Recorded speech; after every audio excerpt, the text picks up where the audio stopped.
On April 30th, 1945, Adolf Hitler put a pistol to his head and pulled the trigger. In that moment, the most destructive regime in human history lost its leader. But the Third Reich did not die with Hitler. It had a successor.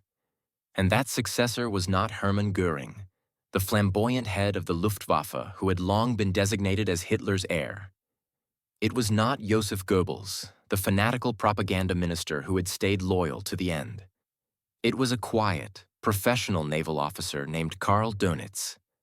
For 23 days, from April 30th to May 23rd, 1945, Karl Dönitz was the leader of Nazi Germany. He was the president of the Reich, the supreme commander of the armed forces, the man who signed the final surrender. He was, technically, the last Führer. And then he lived for another 35 years. While other Nazi leaders were hanged at Nuremberg, while others killed themselves in bunkers, while others fled to South America with false papers, Karl Dönitz served 10 years in Spandau prison, walked out a free man, and lived quietly in northern Germany until 1980. He never apologized. He never admitted guilt. He died at 89 years old, still defending his actions, still insisting he was just a sailor doing his duty. This is the story of Hitler's unlikely successor. The Admiral who inherited an empire of ashes. The war criminal who escaped the Noose. The man who spent his final decades rewriting history, transforming himself from Nazi leader to misunderstood patriot.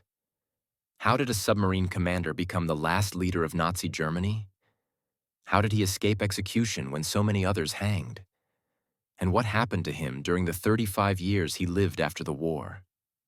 This is the story of Karl Dönitz.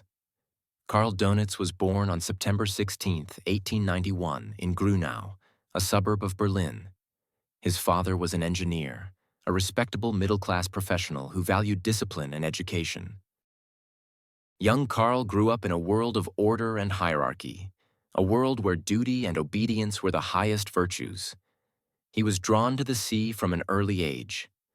In 1910, at 19 years old, he joined the Imperial German Navy as a cadet. It was a prestigious choice. The German Navy was expanding rapidly, challenging British dominance of the seas. Young officers saw naval service as a path to glory and advancement.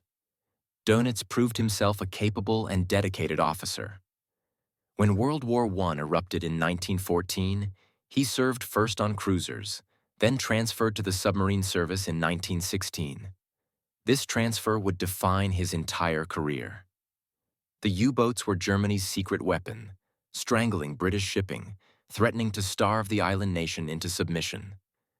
Dönitz learned the art of submarine warfare firsthand, commanding his own U-boat by 1918. The war ended badly for Dönitz. In October 1918, his submarine was damaged during an attack on a British convoy in the Mediterranean. The boat surfaced, unable to dive, and Dönitz was captured. He spent the remaining months of the war in a British prisoner of war camp. Germany's defeat was devastating for men like Dönitz. The Kaiser abdicated. The empire collapsed. The proud German Navy was surrendered to the British, its ships scuttled by their own crews rather than handed over to the enemy. For a young naval officer who had dedicated his life to German sea power, the humiliation was unbearable. Dönitz returned to Germany in 1919, determined to rebuild his career in the tiny navy permitted by the Treaty of Versailles. The treaty limited Germany to just 15,000 naval personnel and prohibited submarines entirely. But Dönitz remained committed to the Navy, rising slowly through the ranks during the 1920s and early 1930s. When Hitler came to power in 1933, everything changed. The Nazis began secretly rebuilding German military power, tearing up the Versailles restrictions. In 1935, Germany openly announced the creation of a new submarine fleet. Dönitz, now a captain with nearly 2 decades of experience, was given command of the first U-boat flotilla.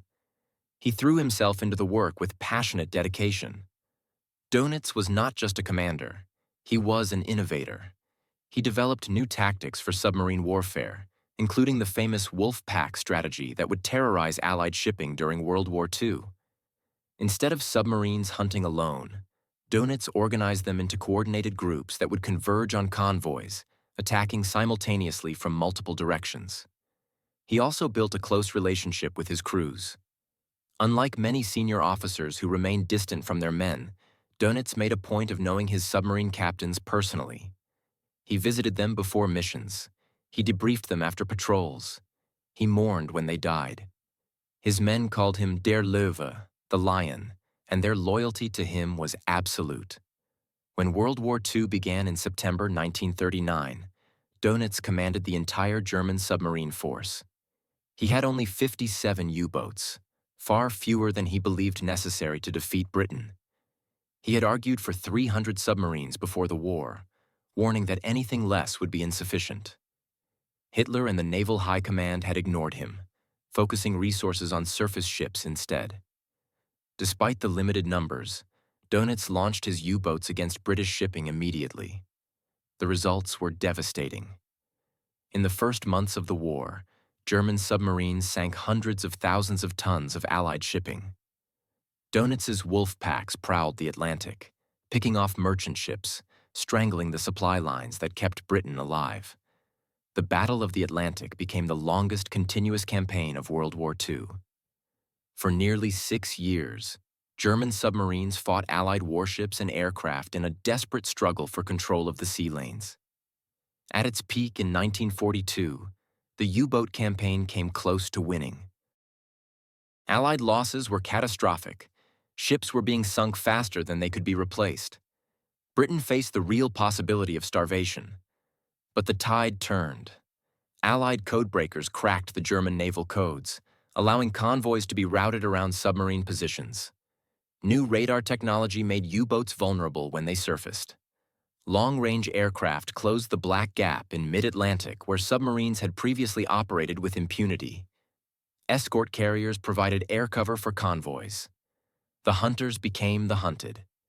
The losses among U-boat crews were catastrophic.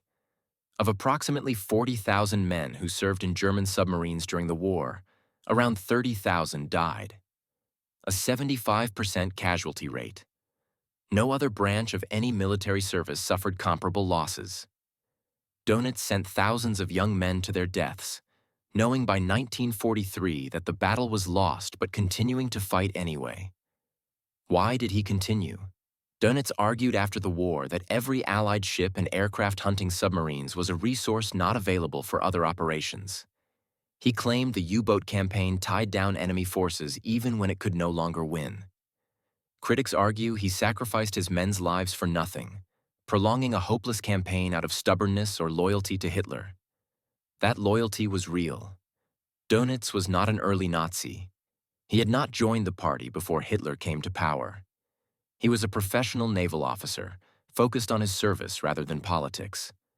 But over the course of the war, he became increasingly devoted to Hitler personally. The reasons are complex. Hitler treated Dönitz with respect, listening to his arguments about submarine warfare, providing resources when he could. Unlike many generals who fell out of favor, Dönitz maintained Hitler's confidence throughout the war. He was promoted to Grand Admiral in 1943, the highest rank in the German Navy, after his predecessor fell from grace. Dönitz also seems to have genuinely believed in the Nazi cause, or at least significant parts of it. His speeches to his men were filled with Nazi rhetoric about the struggle against Jewish Bolshevik enemies. He issued orders praising Hitler and demanding absolute loyalty. Whether this was sincere belief or calculated career management is impossible to know for certain. But by 1945, Dönitz was one of the most trusted men in Hitler's inner circle. This trust led to the most unexpected promotion in military history. By April 1945, the Third Reich was collapsing. Soviet forces were fighting through the streets of Berlin. American and British armies were racing across Western Germany. Hitler was trapped in his bunker, raging at generals, issuing orders to armies that no longer existed. On April 28th, Hitler learned that Heinrich Himmler, the head of the SS, had been secretly negotiating surrender with the Western Allies. Hitler was furious. He considered this the ultimate betrayal. In his mind, anyone who negotiated surrender was a traitor. Hitler had long designated Hermann Göring as his successor, but Göring had also fallen from favor. A few days earlier, Göring had sent a message from Bavaria suggesting that he should take over leadership since Hitler was trapped in Berlin. Hitler interpreted this as a coup attempt and stripped Göring of all his positions. With both Himmler and Göring disgraced, Hitler needed a new successor. He chose Karl Dönitz. Why Dönitz? Several factors seem to have influenced Hitler's decision. Dönitz had remained loyal when others had betrayed him. The Navy had not been involved in the July 1944 assassination attempt that had nearly killed Hitler. Dönitz was a military professional who would continue the fight rather than surrender immediately. And perhaps most importantly, Dönitz was far from Berlin, in northern Germany, where he could actually function as a leader rather than being trapped in a bunker. On April 30th, Hitler dictated his final testament, naming Dönitz as his successor with the title of President of the Reich and Supreme Commander of the Armed Forces. That afternoon, Hitler shot himself. That evening, Dönitz received a telegram informing him that he was now the leader of Germany. Dönitz was stunned. He had not expected this. He had been preparing to continue the naval war, not to lead what remained of the German state. But he accepted the responsibility, believing it was his duty. His first challenge was simply to understand the situation. Germany was being invaded from all directions. Millions of German soldiers were fighting or surrendering on multiple fronts. Millions of German civilians were fleeing westward, desperate to escape the Soviet advance.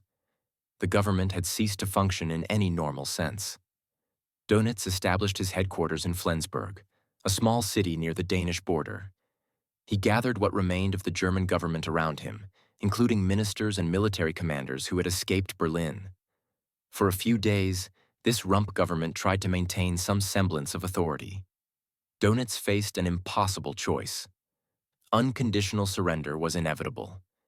The only question was when and how.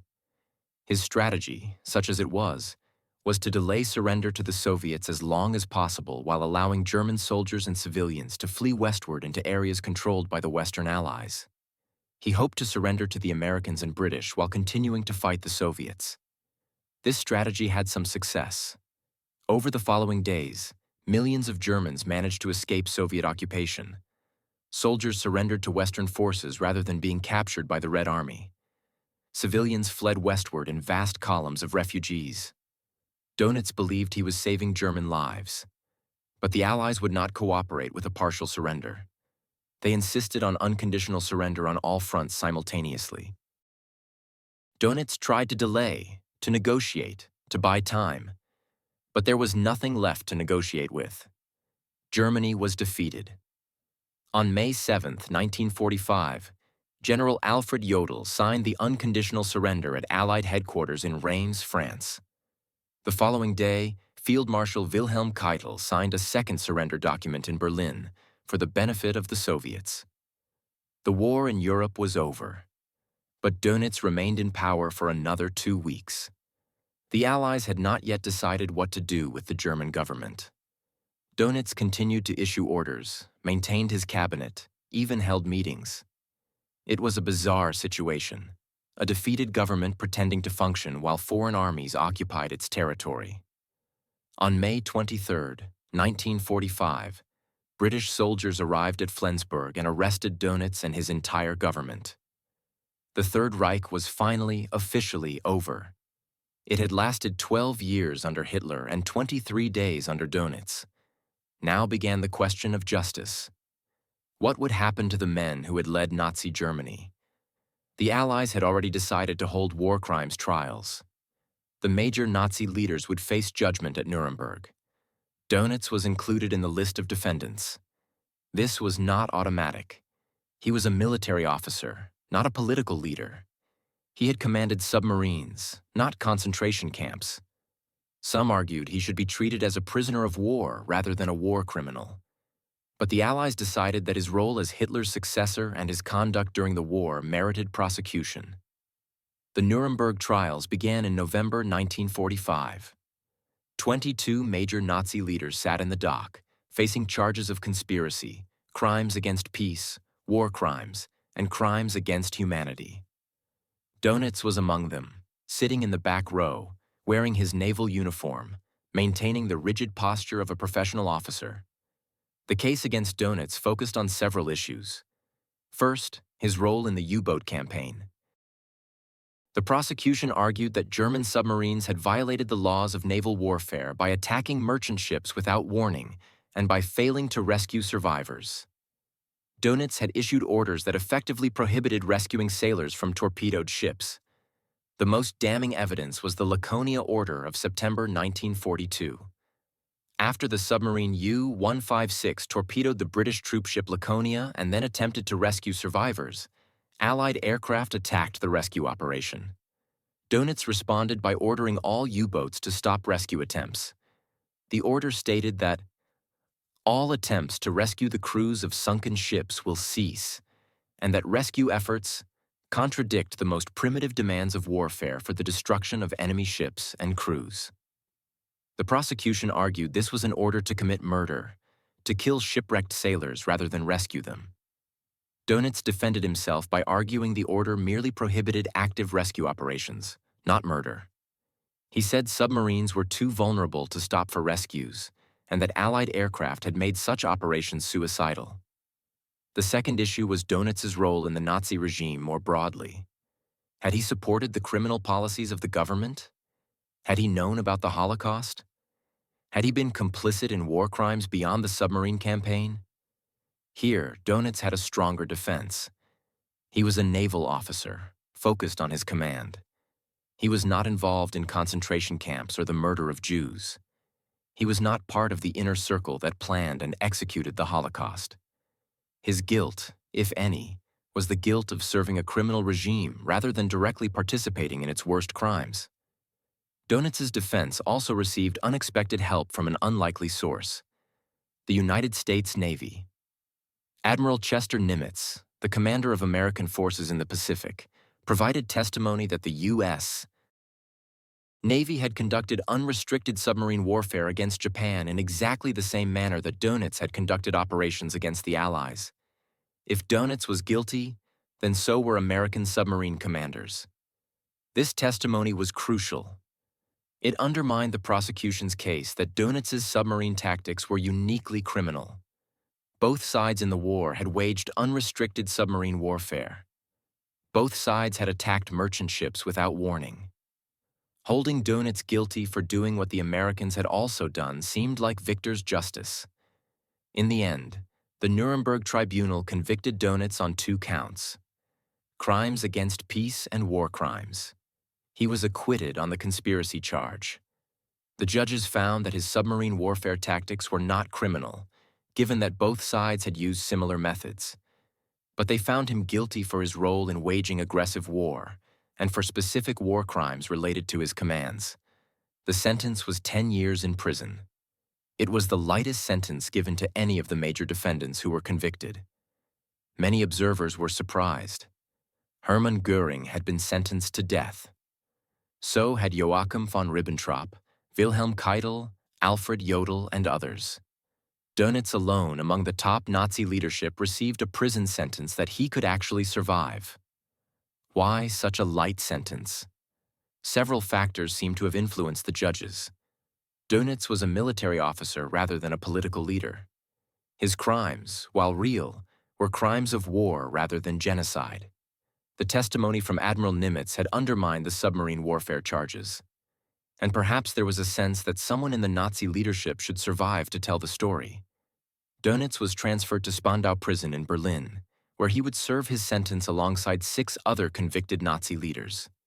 Spandau was a massive fortress, far too large for 7 prisoners, but the Allies wanted a secure facility under joint control.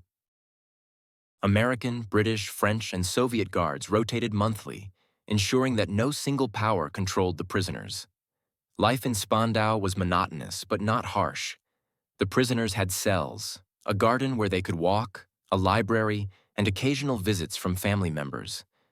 They were required to work, mostly gardening or simple tasks. They were forbidden from discussing politics or their past with each other. They lived in strange isolation, ghosts of a defeated regime. Dönitz adapted to prison life with the same discipline he had applied to his naval career. He followed the rules. He maintained his health. He read voraciously. He began writing his memoirs, carefully crafting the narrative that would define his legacy. His fellow prisoners included some of the most notorious names of the Nazi era. Rudolf Hess, Hitler's former deputy who had flown to Britain in 1941 on a bizarre peace mission. Albert Speer, Hitler's architect and armaments minister. Walter Funk, the economics minister. Konstantin von Neurath, the former foreign minister. Baldur von Schirach, the leader of the Hitler Youth. Erich Raeder, Dönitz's predecessor as commander of the Navy. The relationships among the prisoners were complex. Some got along. Others despised each other. Dönitz and Speer developed a cautious friendship, both men seeing themselves as professionals caught up in a criminal regime rather than true believers. Dönitz looked down on the more ideological Nazis, seeing them as amateurs who had led Germany to disaster. On October 1st, 1956, Karl Dönitz walked out of Spandau prison a free man. He had served his full 10-year sentence. Unlike some prisoners who were released early, Dönitz served every day. He was 65 years old. He emerged into a very different Germany. The country had been divided into East and West. The West was rebuilding, experiencing an economic miracle, becoming a prosperous democracy allied with its former enemies. The Nazi era was receding into history, something to be forgotten rather than remembered. Dönitz settled in Aumühle, a small village near Hamburg in northern Germany.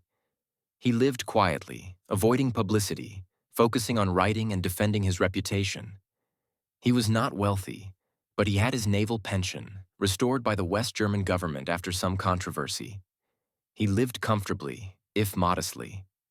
His main project in the years after prison was his memoirs. He published 2 books that shaped how he wanted to be remembered. The first, 10 Years and 20 Days, appeared in 1958. The title referred to his 10 years in prison and the 23 days he had served as Hitler's successor. The book focused on his conduct of the submarine war, defending his tactics and emphasizing the bravery of his crews. The second book, My Ever-Changing Life, was a broader autobiography published in 1968. It covered his entire career, from childhood through his years in prison. Both books were carefully crafted to present Dönitz as a professional soldier, a man of duty and honor, caught up in events beyond his control. The books were successful, particularly among naval enthusiasts and former military personnel.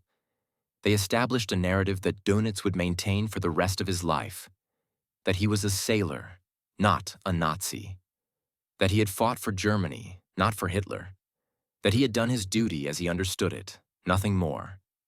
This narrative was, at best, incomplete. Dönitz had indeed been a professional naval officer, but he had also embraced Nazi ideology, at least publicly. He had made speeches praising Hitler and the Nazi cause. He had issued orders demanding ideological commitment from his men. He had accepted the role of Hitler's successor, becoming the nominal leader of the Nazi state. He was not an innocent bystander. Moreover, Dönitz never acknowledged or apologized for the broader crimes of the Nazi regime. He claimed ignorance of the Holocaust, saying he had been focused on his naval duties and knew nothing of the murder of Jews. This claim was dubious. As a Grand Admiral and member of Hitler's inner circle, he would have had access to information about Nazi crimes. Whether he chose to know is another question. In his post-war years, Dönitz became a figure of controversy. To some, he was a hero, a brave naval commander who had fought honorably for his country. Veterans of the U-boat service revered him, attending reunions where Dönitz was the guest of honor. Naval professionals in other countries respected his tactical innovations, even as they had fought against him. To others, Dönitz was a war criminal who had escaped proper justice.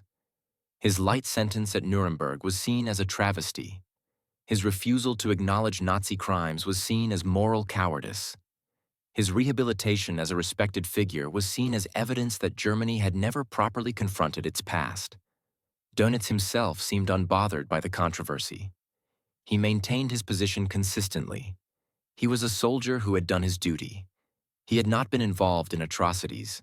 He had served Germany, not the Nazi Party. He had nothing to apologize for. He lived quietly through the 1960s and 1970s, watching Germany change around him.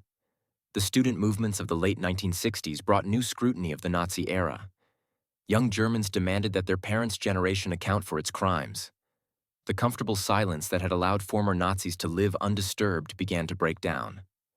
Dönitz was occasionally targeted by this new attention.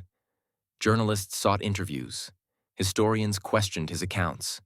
Protesters sometimes appeared at U-boat veterans' reunions. But he was never seriously threatened. He was too old, too obscure, too far removed from the crimes that captured public attention. In his final years, Dönitz grew frail but remained mentally sharp. He continued to give occasional interviews, always maintaining his position. He attended reunions of U-boat veterans when his health permitted. He received visitors who wanted to hear about the war from someone who had been there. Karl Dönitz died on December 24, 1980, in Aumühle. He was 89 years old. He had outlived almost everyone from the Nazi era. Hitler, Göring, Goebbels, Himmler, all the major figures had been dead for 35 years. Dönitz was one of the last survivors of the Third Reich's leadership. His funeral was controversial. Hundreds of people attended, including many former naval officers and U-boat veterans. Some wore their old uniforms. Some gave the Nazi salute. The event attracted criticism in Germany and abroad. Was it appropriate to honor a convicted war criminal? Was this a funeral or a Nazi rally? The German government distanced itself from the event. No official representatives attended. But the controversy highlighted the unresolved questions about Dönitz's legacy. Was he a professional sailor caught in terrible times? Or was he a Nazi leader who escaped justice? What about his family? What happened to them? Dönitz was married to Ingeborg Weber, whom he had wed in 1916. They remained married until his death, over 60 years together. Ingeborg was a loyal wife who supported her husband through the war, his imprisonment, and his years of quiet retirement. She died shortly after him in 1962. Wait, that's not right. Let me correct. She actually outlived him briefly, dying in 1982. They had 3 children, 2 sons and a daughter. Their daughter, Ursula, survived the war and lived a quiet life. But their sons both died in the war, a tragedy that haunted Dönitz for the rest of his life. Klaus Dönitz, the elder son, was a naval officer like his father. He served on torpedo boats and was killed in May 1944 when his vessel was attacked by Allied aircraft. He was 24 years old. Peter Dönitz, the younger son, also followed his father into the Navy. He served on U-boats, the same submarine force his father commanded. He was killed in May 1943 when his submarine, U-954, was sunk in the North Atlantic. He was 21 years old. Both sons died within a year of each other, both in the naval service their father led. It was a devastating blow. Dönitz sent thousands of young men to their deaths in the U-boat campaign. Among those young men were his own sons. Some historians have suggested that the deaths of his sons hardened Dönitz, made him more determined to continue the fight regardless of the cost. Others suggest it gave him a personal understanding of the losses German families were suffering. We cannot know for certain what effect it had on him. He rarely spoke about his sons in public. Dönitz's descendants have largely stayed out of the spotlight. His grandchildren have not sought publicity or become public figures. The Dönitz name is not prominent in modern Germany. The family seems to have chosen the path of quiet obscurity, avoiding the controversies that still surround their ancestor. What is Karl Dönitz's legacy? How should history remember him? From a military perspective, Dönitz was undoubtedly a skilled naval commander. His development of wolfpack tactics revolutionized submarine warfare. His management of the U-boat force was professional and effective. He came closer to winning the Battle of the Atlantic than anyone had thought possible with the resources he had. But military skill does not excuse moral failure. Dönitz served a criminal regime. He accepted promotion from Hitler. He made speeches supporting Nazi ideology. He became Hitler's chosen successor, accepting leadership of a state built on genocide and aggression. His hands were not clean. The question of his submarine warfare is more complex. The practices he employed, attacking without warning, failing to rescue survivors, were also used by the Allied navies. The Nuremberg tribunal essentially acknowledged this by not convicting him specifically for his conduct of the U-boat campaign. But the context was different. Germany was waging aggressive war. The Allies were defending against aggression. Does that distinction matter? Perhaps the most damning aspect of Dönitz's legacy is what he did not do after the war. He never acknowledged the crimes of the Nazi regime. He never apologized for serving Hitler. He never expressed remorse for the millions who died. He maintained until his death that he was simply a sailor doing his duty, as if duty alone could excuse everything. This refusal to reckon with the past was common among Germans of his generation. Many chose to forget, to move on, to rebuild without looking back. Dönitz was not unusual in this regard, but he was unusual in his prominence. He had been the leader of Nazi Germany, however briefly. His silence carried more weight. Today, Karl Dönitz is remembered primarily by naval historians and World War II enthusiasts. He is not a household name like Hitler or Himmler. He does not symbolize Nazi evil in the way that concentration camp commanders do. He occupies an ambiguous place in history, neither fully condemned nor fully rehabilitated. Perhaps that ambiguity is appropriate. Dönitz was neither the worst of the Nazis nor an innocent victim of circumstance. He was a professional who made choices, who served a criminal regime, who accepted its rewards and shared its guilt. He survived when others died. He lived comfortably when millions lay in graves. He never faced the full consequences of what he had been part of. Karl Dönitz was Hitler's unlikely successor, a submarine admiral who inherited a dying empire. He was a war criminal who served his sentence and walked free. He was a father who lost his sons in the war he helped wage. He was a man who never admitted he was wrong. He died in his bed at 89, surrounded by family, at peace with himself, if not with history. Whether that peace was deserved is a question that each person must answer for themselves. This is what happened to Karl Dönitz after World War II. He served his time. He wrote his books. He defended his reputation. He lived and died as he had been, a professional naval officer, proud of his service, unwilling to acknowledge that service to evil is still evil. The last Führer of the Third Reich ended his days as a quiet pensioner in a Hamburg suburb, taking walks, receiving visitors, maintaining his version of the truth.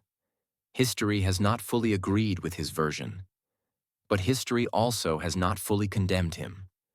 Karl Dönitz remains what he always was, an ambiguous figure, a man of duty without conscience, a survivor who never understood what he had survived.